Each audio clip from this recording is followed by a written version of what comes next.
귀한 찬양 감사합니다. 하나님께서 기쁘게 받으신 줄로 믿습니다. 성공하면 하나님 앞에 예배 드려야 되지. 내 모든 것 다 성공하게 되어지면 수만 가지의 영광스러운 물건을 가지고 황금으로 탑을 쌓아서 하나님 앞에 영광 올려드려야지 되는 게 아니고, 오늘 내게 부서진 삶의 자리 속에서도 그것을 다 모아가지고 주님 앞에 이 시간 나가는 거룩한 시간 되시기를 주님의 이름으로 축복합니다. 바로 그것이 우리의 베델이 될 줄로 믿습니다. 이 시간 앞뒤 좌우로 인사하실 때 사랑합니다, 축복합니다, 감사합니다 인사하겠습니다. 사랑합니다, 축복합니다, 감사합니다. 한국교회가 지키는 감사절기 중에 대표적인 두 절기는 겨울의 문턱 늦은 가을에 지키는 추수감사절과 한여름 초입에 곧 7월 첫 주일에 지키는 맥주감사주일, 오늘은 맥주감사주일로 우리가 지키고 있습니다. 여러분, 교회는 무엇을 할까요? 교회는 성도를 위해서 일합니다. 성도가 교회 생활만 잘하기 위해서 교회가 일하는 것이 아니고, 교회를 통하여 모이고 거기에서 교육을 받고 훈련되어지고 말씀의 양식을 먹고서 흩어지는 교회가 되어져서 바른 삶으로 살기 위해 교회가 이를 돕고 있다는 겁니다. 특별히 우리는 맥주 감사절을 지키고 있는데, 여러분, 절기를 따라서 교회는 성도들을 인도해 갑니다. 때로는 고난의 시간으로, 때로는 기도의 시간으로, 때로는 축복의 시간으로, 때로는 감사의 시간으로 계속해서 여러분 이동해 갈 때 함께 가셔야 됩니다. 오늘은 맥주 감사 주일로 지난 반년간의 삶을 돌아보면서 감사하는 모습으로 절기를 따라서 교회 안내를 잘 받아서 우리 신앙 고백으로 주님 앞에 나갔으면 좋겠습니다. 그럼 절기라고 하는 것은 그렇습니다. 기본적으로 성경적인 의미가 다 포함되어져 있습니다. 그래서 신앙에 있어서 기념될 만한 사건이나 경험이 축적되기도 하고, 그것이 절기로 선택되어져서 우리가 교회에 정한 바 절기로서 지키고 있다는 겁니다. 특별히 맥주감사주일, 맥주감사절은 한국교회가 지키는 절기입니다. 그것이 성경적인 의미가 있는가는 여러분 기본이고, 특별히 우리나라에서 첫 열매가 이제 작년에 수확하고 겨우내 먹고 봄을 지나면서 막 쌀이 떨어지면서 이제 주식으로 먹는 곡식이 보리이기 때문에, 또 이 시기가 보리 수확의 시기이기 때문에 이 즈음에 우리 맥주감사 주일을 통해서 첫 열매를 주님 앞에 드리는 절기로 나아갑니다. 그럼 묘하게 반년이 지난 시기이기 때문에 지난 반년을 돌이켜 볼 수 있고, 또 의미가 감사함으로 채울 수 있다는 것에 더 큰 의미가 있겠다라고 볼 수 있겠습니다. 사랑하는 성도 여러분, 지나온 반년의 시간을 돌아보니까 시간의 빠르기가 어땠습니까? 20대, 30대, 40대, 50대, 60대마다, 70대, 80대마다 시간의 빠르기가 아마 다를 것이고, 순식간에 지나온 것처럼 시간이 아마 흘렀을 것입니다. 여러분, 그렇죠? 시간이 빠르게 흐르죠? 시간이 빠르게 흐르니까 너무 좋습니까? 어린 시절에는 난 빨리 어른이 됐으면 좋겠다라고 생각하고 시간이 빨리 흐르기를 그렇게 바랬는데, 어른이 되고 나니까 시간 빨리 가는 것이 별로 좋지 않게 느껴지기도 합니다. 우울해집니다. 서글퍼집니다. 왜일까요?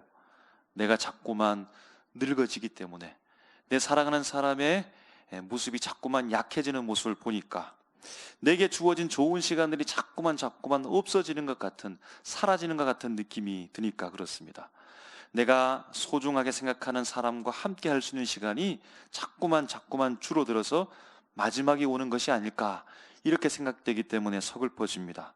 내게 주어진 시간이 다 허비되어지고 소중한 사람을 떠날 시각이 가까이 오는 것이 아닌가, 그렇게 생각되니까 우리 마음 가운데 서글픔이 밀려오기도 합니다. 여러분, 물론 그렇습니다. 지난 날을 돌아보면서 내가 그냥 마냥 젊은 것처럼, 내가 모든 것을 할 수 있는 것처럼 그렇게 살아가기보다는, 나는 육신의 약함을 가지고 살아가면서 생각과 판단 가운데도 늘 한계를 가지고 살아가는 사람이기 때문에 지난 날을 돌아보면서 반성하고 약한 내 모습을 확인하는 것은 너무나 소중한데, 여러분, 그러나 그것 때문에 자꾸만 내가 우울해진다면, 자꾸만 내가 힘이 빠진다면, 자꾸만 내가 지나온 살았던 삶이 실패의 삶처럼 느껴진다면, 나 자신이 패배자가 자꾸만 되는 것처럼 느껴진다면, 여러분, 그 생각은 거기서 멈춰야 됩니다. 그리고는 어떻게 우리가 생각을 바꿔야 될까요? 지금까지 살아온 것에 대해서 감사하시기를 주님의 이름으로 축복합니다. 소중한 사람과 언젠가는 헤어질 수밖에 없지만 그 시간을 그냥 소중한 사람 없이 사는 것이 아니라 주님께서 내 곁에 소중한 사람을 주셨기 때문에 함께 살았다, 이런 그 기쁜 마음으로 감사하시기 바랍니다. 오늘 내가 생명 호흡 있음에 감사하시기 바랍니다. 지금 내가 살아가고 있음에 여러분 감사하시기 바랍니다. 내게 생명이 있고요, 내게 지금 사랑하는 사람이 있고, 내게 가족이 있고, 내게 교회가 있고, 믿음의 동력자들이 지금 함께 있고, 이만큼 건강하게 무엇보다도 내가 예수를 구주로 믿고 천국 소망 가운데 살아가고 있음을 감사하시기를 주님의 이름으로 축복합니다. 여러분, 그런 의미에서 이 시간에 다시 한번 앞뒤 좌우를 바라보시면서 그동안 너무너무 감사했습니다라고 한번 인사하고 고백하겠습니다. 그동안 너무너무 감사했습니다. 진짜로 감사했습니다. 정말로 감사했습니다. 여러분, 감사합니다.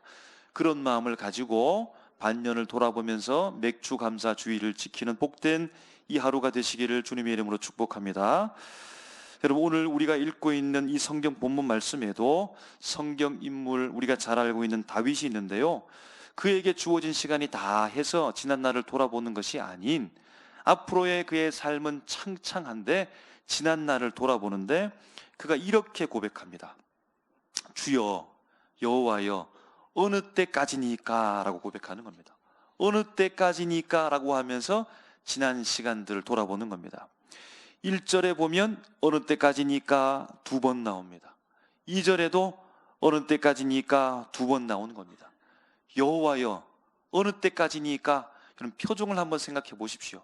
다윗이 생각하면서 어느 때까지니까, 여러분 웃으면서, 활짝 웃으면서 기쁜 마음으로 어느 때까지니까 이렇게 고백하지 않은 것 같습니다. 주님이 언제까지입니까? 어느 때까지입니까? 얼마나 더 지나야겠습니까? 주님 어느 때까지입니까? 라고 총 4번으로 하나님 앞에 어느 때까지입니까? 어느 때까지입니까? 다윗은 지금 어떠한 시간을 보내고 있는데, 여러분 그 시간은 빨리 지나가면 좋겠는데 지나가지 않는 시간을 지금 살아가고 있다는 겁니다. 빨리 지나가면 좋겠는데 계속해서 그 일이 반복되어져 가고 있다는 겁니다. 여러분, 마치 우리 자녀들이 지루한 시간을 보낼 때 엄마에게 묻죠. 엄마 언제 끝나? 아빠 언제 끝나? 차를 타고 가다가 오랜 시간 지속되면 어떻게 됩니까? 아빠 언제 다 와? 언제 다 와? 얼마나 가야 돼? 얼마나 남았어? 라고 하면서 그렇게 자꾸 묻는 것처럼 다윗이 하나님께, 하나님 언제 끝납니까? 언제까지입니까? 어느 때까지입니까? 라고 이렇게 묻는 겁니다. 여러분, 우리가 높은 산 정상을 올라갈 때도, 등반할 때도 숨이 차고 헐떡거리면서 너무나 힘들죠. 그러면서 어떻게 생각합니까? 언제 정상에 도달할까? 내려오는 사람들이 말합니다. 격려합니다. 힘내십시오. 다 왔습니다. 다 왔습니다. 조금만 가면 됩니다.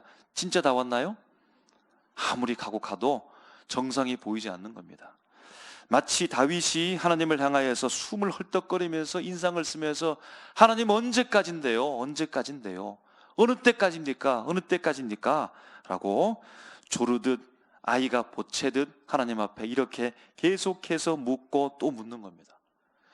여러분, 그런데 우리 아이들이 엄마 아빠에게 지루한 시간을 보내면서 아빠 언제 끝나? 엄마 언제 끝나? 언제 도착해요? 라고 이렇게 지루한 시간을 보내는 것과는 다른 다윗에게 주어진 시간은 마냥 지루한 시간이 아닙니다. 1절 말씀을 보면 그는 이렇게 고백하고 있죠. 하나님이 마치 숨어 계시는 것 같다는 겁니다. 하나님을 경험할 수 없다는 겁니다.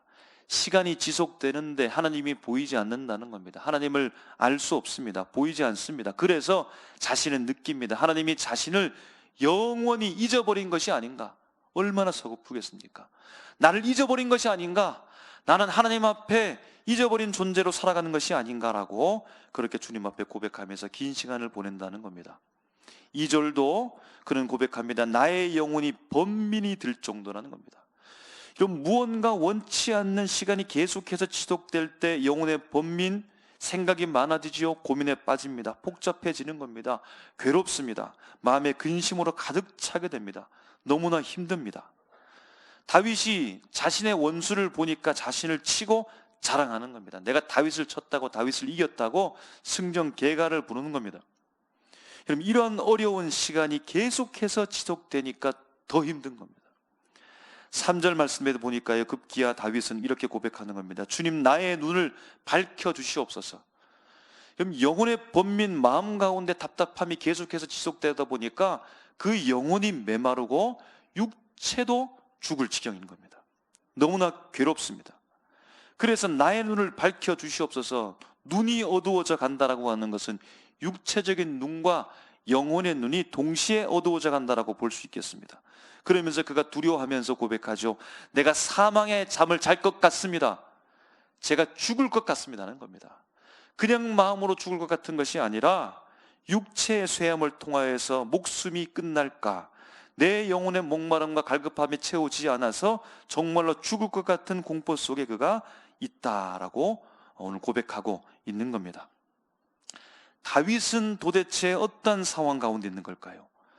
다윗은 지금 어떤 삶을 살고 있길래 이러한 하나님 앞에 괴로운 심정을 토로하면서 비탄에 빠져 있는 것입니까? 분명 우리가 알 수 있는 것은 그에게 지금 좋은 일이 일어나는 것은 아닌 것임에 분명합니다. 좋은 일이 아니라 나쁜 일 중에서도 원치 않는 일이 일어납니다. 그럼 다윗에게 있어서 대표적으로 힘들었던 시간, 그를 힘들게 했던 원수, 그럼 누구라고 생각하십니까? 다윗을 힘들게 했던 원수는 그럼 두 인물로 추격될 수 있는데요, 사울과 압살롬이다라고 볼 수 있겠습니다. 그럼 두 인물 다 가장 가까운 사람입니다. 사울은 마치 아버지와 같은 사람이고요, 압살롬은 실제 자신의 아들입니다. 그런데 최고로 자신을 힘들게 했던 사람이고 원수처럼 지냈던 사람입니다. 그럼 두 인물들 중에 오늘 본문을 통하여서 보면 원수 같은 사람의 핍박과 고난이 오래 지속된 것으로 보아서 압살롬보다는 사울이었을 것으로 보는 겁니다. 사울 때문에 그가 도망자가 되어져서 도피 생활을 하는데 그 시간이 잠깐이 아니라 잠깐 바깥에 나가는데, 잠깐 바깥에 나가서 텐트 치고 자는데 그 시간이 잠깐이 아니라 계속해서 오랫동안 지속되면서 그 오랜 지속 속에서 고난 중에 하나님을 향하여서 시편 13편의 말씀을 기록했다는 겁니다. 이런 괴로운 일 자체만으로도 힘든데 괴로운 시간이 오랫동안 지속되니까 그의 마음이 더 힘든 겁니다. 하나님이 보이지 않습니다. 도무지 하나님을 경험할 수가 없습니다. 하나님이 자신을 버린 것만 같습니다. 하나님으로부터 자신은 잊혀진 존재가 되어진 것 같아서 서글픕니다. 원수는 승리의 계가를 부르고 있는데 자신이 실패자처럼 느껴집니다. 참으로 이 시간을 견뎌내기가 힘들어서 다윗은 1절로 고백하고 있는 겁니다.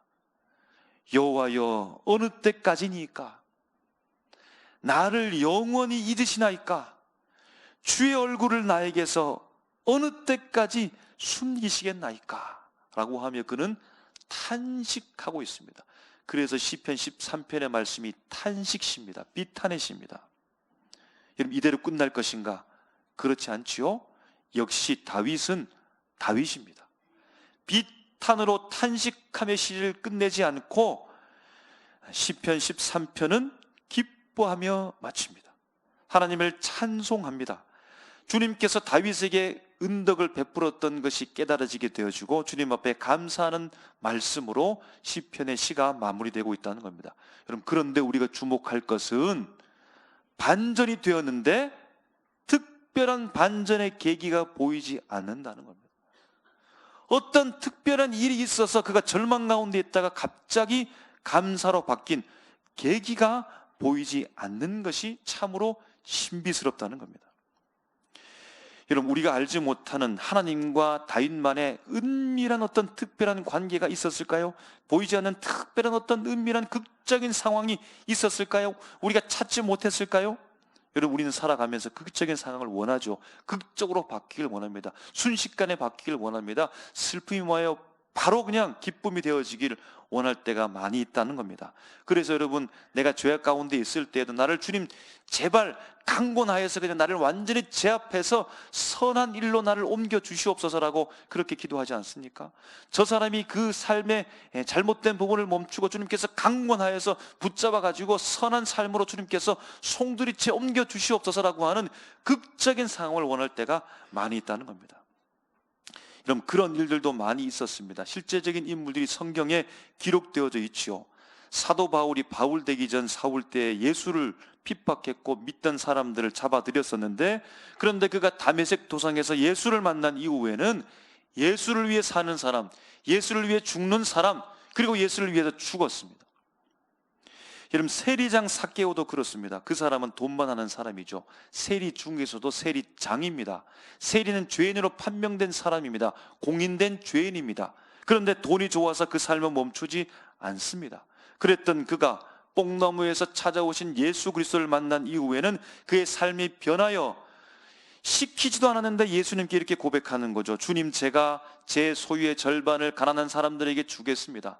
누구의 것을 속여 취한 것이 있다라고 한다면 제가 4배로 갚겠습니다라고 그렇게 결단했던 세리장 삭개오의 삶을 알고 있습니다. 여러분, 제주도를 최초로 선교한 이기풍 목사님이 있는데요, 이분은 처음에 깡패였습니다. 지나가는 선교사님을 돌로 쳐서 큰 상처를 입힐 만큼 완악한 사람이었는데요, 예수를 믿고 나서 그가 송두리째 변하여 순교자의 반열에 올라간 분입니다. 그런데 오늘 무언가 극적으로 변하는 반전의 계기가 보이지 않는다는 겁니다. 아니면 다윗이 그냥 자포자기 해버려가지고 자기가 원치 않는 말들이 다 쏟아져 내뱉은 것처럼 그렇게 기록된 말씀이 시편 13편일까요? 아니겠지요. 아니면 다윗이 아니라 다윗 대신 누군가가 다윗의 이름을 빌려서 오늘 말씀을 쓴 것일까요? 그럼 그것도 아닐 겁니다.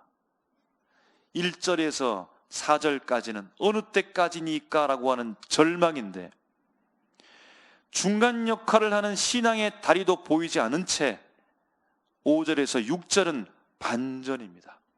기뻐하고 찬송하고 감사합니다.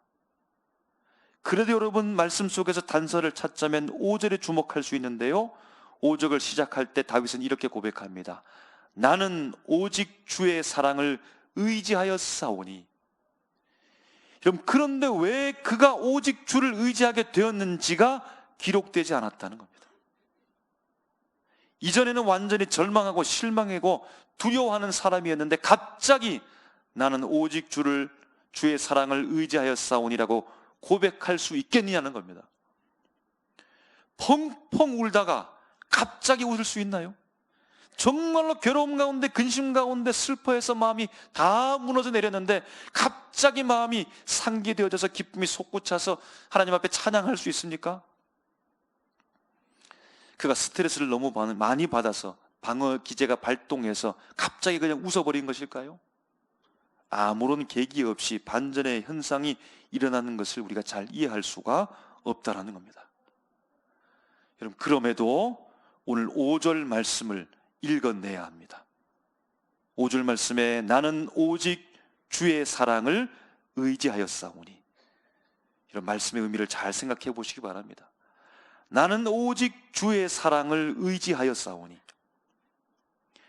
오직 주의 사랑을 의지하겠습니다라고 하는 다짐이 아닙니다. 오직 주의 사랑을 의지하고 싶습니다라고 하는 소망도 아닙니다. 오직 주의 사랑을 의지할지어다라고 하는 선포도 아닙니다. 무엇입니까? 나는 오직 주의 사랑을 의지하였사오니, 과거입니다. 다윗은 지금 무슨 반전의 계기 때문에 오직 주의 사랑을 의지하겠습니다라고 하는 다짐이나 소망이나 선포를 하고 있는 것이 아니라는 겁니다. 그는 오직 주의 사랑을 의지하여 살아왔다는 거예요. 다윗은 그동안 주님을 의지하는 삶을 살아왔다는 거예요. 다시 말하면 옛날부터, 어렸을 때부터, 목동으로 살았던 그때부터, 아니 그 이전부터 그렇게 살아왔고 지금도 살아가고 있으며 앞으로도 살아갈 것이라는 겁니다. 그러니까 다윗의 시간은 어떤 시간입니까? 오직 주님의 사랑을 의지하는 시간이었다는 겁니다. 여호와여 어느 때까지니까 라고 하는 시간이, 여러분, 그것이 전부인 것 같고 그 인생을 다 휩쓴 것 같고 그것이 최고 긴 시간처럼 보여도 결코 그렇지 않다는 겁니다. 하나님을 의지하는 시간이 더 긴 시간이었던 사실을 오늘 그는 고백하고 있다는 겁니다. 여러분, 그러므로 우리의 관점에서 보면 다윗은 갑작스럽게 변한 것처럼 보이죠. 그게 아니라는 겁니다. 다윗은 늘 오직 주님의 사랑을 의지하는 삶으로 과거부터 지금까지 앞으로도 살아가고 있는 그의 삶 가운데 그의 근원적인 주님을 향한 신앙 고백은 결코 변하지 않았으며 원수로부터 어려운 일정 기간의 시간을 지금 당하고 있다는 겁니다. 그러므로 여러분, 예전부터 오직 주의 사랑을 의지했던 다윗의 삶이 그에게 닥쳐온 위기로부터 반전을 일으켜 이기게 한 겁니다. 예전부터 오직 주의 사랑을 의지해왔던 다윗의 삶이 낙심에 빠질 수 있는 그때에 반전하여 그를 다시 일으켜 세웠다는 겁니다. 예전부터 오직 주의 사랑을 의지하며 살아왔던 그의 삶이 영혼의 번민과 종일토록 마음의 근심을 변하여 반전하여 새롭게 일어서겠다는 겁니다. 반전하여 구원을 기뻐하고 여호와의 이름을 찬송하게 했다는 겁니다. 그를 변하여 그를 반전시켜 다윗에게 베푸신 하나님의 은덕 그 은혜를 깨닫게 되어주고 주님 앞에 감사하는 찬양으로 마무리하게 했다는 겁니다. 여러분, 저는 어릴 때 형이 있는 친구가 굉장히 부러웠습니다. 제가 사는 동네 옆집에 형제가 살고 있었는데요, 그 둘 사이는 참으로 좋았습니다. 그런데 어느 때인가 보니까 둘 사이가 좋지 않게 보이는 겁니다. 아마 싸운 것 같습니다. 그런데 동생이 누군가로부터 피해를 받기라도 하면 그 형이 가만히 있지 않습니다. 동생을 막 야단치는 게 아니고 오히려 동생을 괴롭히는 다른 친구를 향하여서 대항하는 겁니다. 동생을 보호해 줍니다. 싸웠는데요, 다투었는데요, 무엇을 말하는 것입니까? 그 형제는 늘 형제였다는 겁니다. 그 형제는 늘 형제로 살아왔다는 겁니다. 그 형제는 늘 사랑하는 형제로 과거로부터 지금까지 그리고 앞으로도 살아가는 형제라는 겁니다. 다툰 것은 다른 사람이 볼 때에는 저 형제는 맨날 싸우네, 맨날 싸워, 이렇게 말할지 몰라도 그들은 늘 형제였고 늘 사랑하는 사이였다는 겁니다. 여러분, 우리는요 하나님의 자녀입니다. 믿으십니까? 하나님의 자녀입니다. 하나님의 아들입니다. 하나님의 딸입니다. 하나님의 선택한 백성입니다. 여러분, 우리가 예수를 구주로 고백하고 주님을 내 아버지로 섬기는 그날부터 지금까지 단 한 번도 내가 하나님의 자녀가 아니었던 적이 없습니다. 예수를 구주로 믿고 하나님의 자녀가 된 그때로부터 지금까지 단 한 번도, 단 1분 1초도 그것이 취소된 적이 없었습니다. 그때로부터 지금까지 오직 주님이 나를 사랑하시고 나는 주님을 의지하는 백성으로서 지금까지 살아왔습니다. 여러분, 그것이 나를 살게 하는 것이고 그것이 지금 내가 주님 앞에 감사함으로 나아가게 할 수 있는 힘인 줄로 믿습니다. 우리가 잘 알고 있는 인물이 있는데요, 교통사고로 인해서 심각한 화상을 입었던, 그럼에도 불구하고 이겨내고 하나님을 증거하고 지금 교수로 활동하고 있는 이지선 교수님 알고 있죠? 그분이 이렇게 고백하는 것을 들었습니다. 화상을 당하고 치료하고 있었는데 어느 때인가 현실이 보이더라는 겁니다. 아마 화상당한 자신의 모습이 현실이라는 사실을 경험하게 된 때일 겁니다. 그 현실은 자신에게 완전히 절망이었다고 합니다. 절망이 자신의 가슴을 완전히 가득 채워버렸다는 겁니다. 그리고는 두 가지 선택이 남았는데요, 하나는 아파트 옥상을 찾아서 올라가는 것, 또 하나는 하나님을 찾아보는 것이었다고 합니다. 그는 몇 시간 동안 고민을 했다고 합니다. 그러다가 엄마를 부르면서 교회에 가자고 했답니다. 그리고는 그는 생각했습니다. 하나님께 한번 따지고 싶었다는 겁니다. 교회에 가서 불도 켜지 않고 맨 앞자리로 가서 그는 기도합니다. 하나님께 이렇게 따져 묻습니다. 하나님, 나 어떡하실 거냐고, 살려놨으면 대책이 있으실 거 아니냐고, 그렇게 전지전능하시다면서 왜 나한테는 아무것도 하시지 않는 거냐고 하나님 앞에 따져 물었다는 겁니다. 몇 시간 동안 그렇게 물었는데 하나님은 아무 대답이 없습니다. 그럼 그 다음의 말이 저로 하여금 깊은 생각에 잠기게 했습니다. 이렇게 고백합니다. 종종 그러신 편이잖아요, 그분이.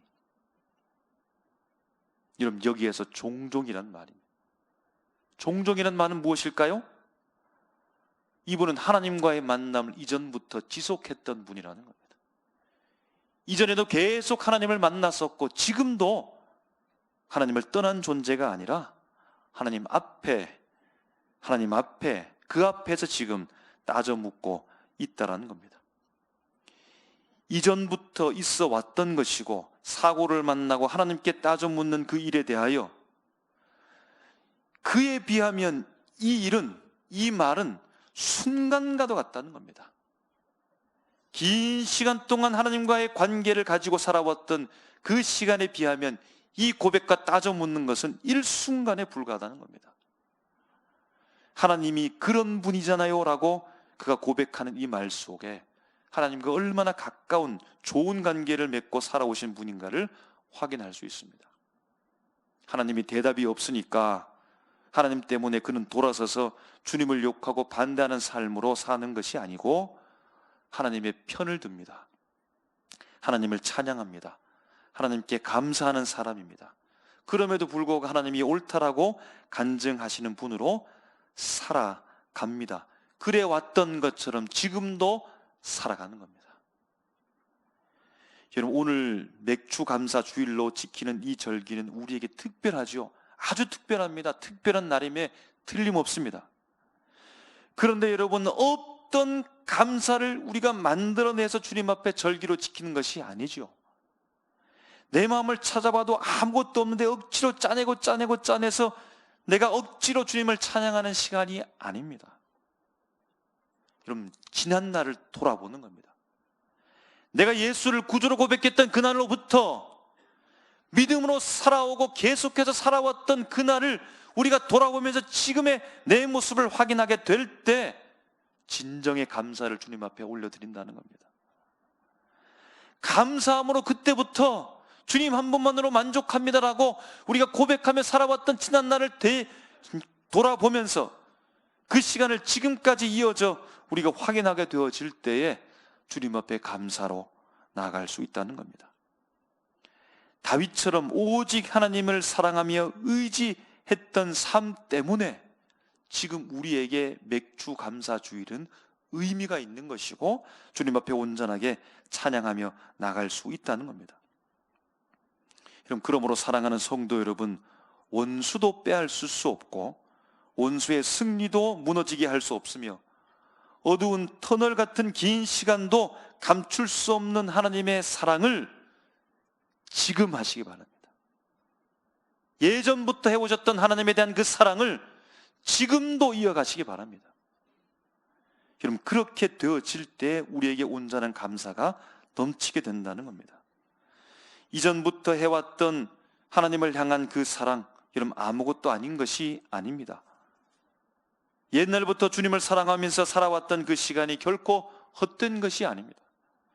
여러분, 지금 오직 주를 사랑하면서 의지하는 그 삶은 아무것도 아닌 약해 빠진 삶이 결코 아닙니다. 옛날부터 평범한 일상 가운데 주님을 사랑했던 그 삶은요, 여러분, 그 삶에 주님을 사랑했던 그 의지가 원수를 이길 줄로 믿습니다. 어둠을 뚫고 빛으로 나가게 할 줄로 믿습니다. 보이는 것에 현혹되지 않고 보이지 않는 살아계신 하나님을 바라보고 천국을 바라보게 할 줄로 믿습니다. 주님께 감사하는 사람으로 변하게 할 줄로 믿습니다. 그럼 다윗이 그러한 겁니다. 다윗에게 대단한 극적인 상황들이 하늘에 번쩍 빛이 비추어 가지고 그의 마음을 송두리째 바꿨기 때문에 감사로 순식간에 변하는 것이 아니라 그 옛날부터 양치기 목동 소년으로부터 주님을 바라보면서 하나님을 사랑하되 주님을 온전히 의지하며 살아왔던 그의 삶의 연속선상에서 그럼에도 불구하고 어려운 위기를 만났을 때 그는 하나님을 저주하고 하나님을 모른다 부인하는 자가 아니라 여전히 오직 주의 사랑을 바라보고 주님께 의지한다라고 고백하면서 감사하고 있다는 겁니다. 그럼 다윗처럼 주의 구원을 기뻐하고 여호와를 찬양하며 그 은혜를 생각하고 깨달아 감사함으로 풍성이 넘치는 우리의 삶, 오늘 하루의 맥주 감사 주일 되시기를 주님의 이름으로 축복합니다. 기도하겠습니다.